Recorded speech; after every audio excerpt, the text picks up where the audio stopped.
Hello, it's me doctor Usama Javed. आज मैं parvo के ट्रीटमेंट के मुताबिक बताऊंगा। पार्वो एक वायरल डिजीज है जिसका इंक्यूबेशन पीरियड 6 से 7 दिन होता है। आपने अक्सर कोरोना में सुना होगा कि 14 दिन के लिए क्वारंटाइन, वो 14 दिन के लिए क्वारंटाइन इसलिए होते थे कि वायरस जो है वो अपना इंक्यूबेशन पीरियड खत्म कर ले। इसी तरीके से पार्वो का इंक्यूबेशन पीरियड 6 से 7 दिन होता है। अब हमारा कोशिश ये होती है कि हम पार्वो के डॉग को 6 से 7 दिन जिंदा रखें। पार्वो का कोई भी इलाज नहीं है प्रॉपरली, लेकिन उसके लिए कुछ थेरापीज की जाती हैं, कुछ सेकेंडरी मेडिकेशन की जाती हैं, जो कि मैं आज आपको बताऊंगा इस वीडियो में। हमारा मकसद होता है कि जानवर को 6 से 7 दिन जिंदा रखा जाए ताकि वो अपनी इम्यूनिटी को खुद ही बूस्ट करके इस डिजीज से जान छुड़ा सके। अब वो 6 से 7 दिन कोई आसान नहीं होते, वो बहुत खतरे का टाइम होता है और उसी 6 से 7 दिन में डॉग की मौत के चांसेस 70 से 80% होते। उसमें सबसे पहले जो हम चीज दे रहे होते हैं वो बार बार फ्लूड थेरापी कर रहे होते हैं। फ्लूड थेरापी में हम लैक्टेट रिंगर दे रहे होते हैं, साथ में 0.9% सलाइन वाटर ऐड कर रहे होते हैं या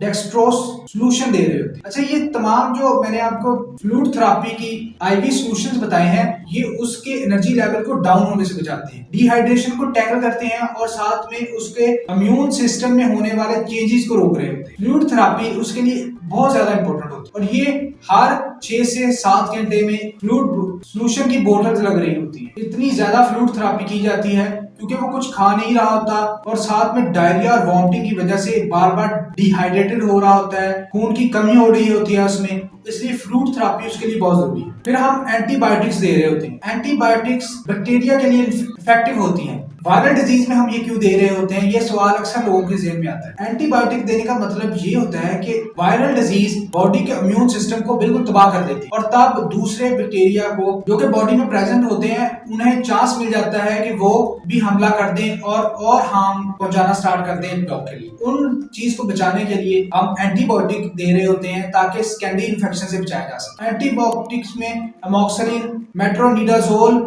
एंड्रोफ्लोक्सासिन दे रहे होते हैं। पार्वो में बहुत ज्यादा डॉग वॉमिटिंग कर रहा था और वॉमिटिंग की वजह से वो जो कुछ वो थोड़ा बहुत हम उसको डाइट दे रहे होते हैं वो भी निकल रही होती है बाहर। अब उसको रोकने के लिए हम एंटी नोजिया मेडिसिन ऐड करते हैं जो कि उसको एंटी पेरास्टालसिस मोशन को रोकता है। अच्छा, जैसे जैसे डॉग की हालत बेहतर हो रही होती है हमें उससे न्यूट्रिशनल सपोर्ट भी देना पड़ती है। अब न्यूट्रिशनल सपोर्ट से मुराद है वो खुराक जो कि पैरासाइट से पाक हो और बैक्टीरिया से पाक, क्योंकि अगर हम उसे सादा खुराक दे देंगे तो उसकी इम्यूनिटी एक तो कमजोर है, दूसरा वो वॉमिटिंग और डायरिया की वजह से अब्जॉर्प्शन लेवल को कम कर चुका है। इसलिए हमें वो खुराक देनी है जिसकी अब्जॉर्प्शन भी ठीक हो और साथ में उसकी इम्यूनिटी पर भी असर ना आए। इसके लिए हम रॉयल कैनन की जो फूड डॉग फूड है वो ऐड करते हैं, साथ में बॉइल्ड चिकन और फिश ऐड कर दी जाती है और कैन पंपकिन ऐड किए जाते हैं। कैन पंपकिन उसको सपोर्ट करते हैं उसकी डिहाइड्रेशन को टैकल करने के लिए और उसकी डाइजेस्टिव सिस्टम को बेहतर करने के लिए। उसके साथ साथ अगर बहुत सीवियर